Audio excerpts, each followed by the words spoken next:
தமிழ்நாடு சட்டமன்ற மாண்பை மரபை காக்கும் நடவடிக்கைகளை ஆளுநர் பின்பற்றியே ஆக வேண்டும் என்று தமிழக வெற்றிக் கழக தலைவர் விஜய் தற்போது வலியுறுத்தியிருக்கிறார். இதை அண்மை செய்தியாக பார்க்கின்றோம். தமிழ்தாய் வாழ்த்து முதலிலும் தேசிய கீதம் இறுதியிலும் பாடப்படுவது சட்டமன்றத்தின் ஆண்டாண்டு கால மரபு.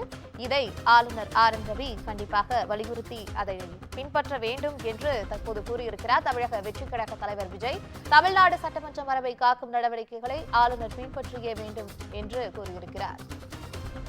இதுகுறித்த கூடுதல் தகவல்களை வழங்குவதற்காக தலைமை செய்தியாளர் சிவா இணைப்பில் இருக்கிறார்.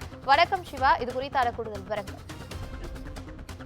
பவித்ரா, தமிழக சட்டப்பேரவையில ஆளுநருடைய உரையை புறக்கணித்து ஆளுநர் வெளியேறிய விவகாரம் தொடர்பாக பல்வேறு அரசியல் கட்சிகள் தங்களுடைய கண்டனங்களையும் எதிர்ப்புகளையும் தெரிவித்து வரக்கூடிய நிலையில் தமிழக வெற்றி கழகத்தினுடைய தலைவர் நடிகர் விஜய் தன்னுடைய கண்டனத்தினை தற்போது தன்னுடைய எக்ஸ் பக்கத்தின் வாயிலாக பதிவு செய்திருக்கிறார். அவர் பதிவேற்றக்கூடிய இந்த பதிவில் தமிழ்தாய் வாழ்த்து முதலிலும் தேசிய கீதம் இறுதியிலும் பாடப்படுவது தமிழக சட்டமன்றத்தினுடைய ஆண்டாண்டு கால மரபாக பின்பற்றப்படுகிறது என்றும் பொன்விழா கண்ட தமிழக சட்டமன்றத்தினுடைய மரபு எந்நாளும் காக்கப்பட வேண்டும் என்றும் மத்திய அரசால் நியமிக்கப்படக்கூடிய ஆளுநர் யாராக இருந்தாலும் தமிழக சட்டமன்ற மரபை காக்கும் நடவடிக்கைகளை பின்பற்றியே ஆக வேண்டும் என்பதை வலியுறுத்துவதாக தன்னுடைய பதிவில் அவர் குறிப்பிட்டிருக்கிறார்.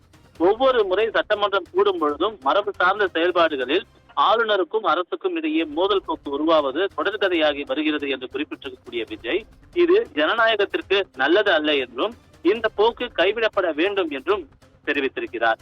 மக்கள் பிரச்சனைகள் குறித்தான விவாதங்களே இங்கே இடம்பெற வேண்டும் என்ற ஒரு கருத்தையும் பதிவு செய்திருக்கிறார்.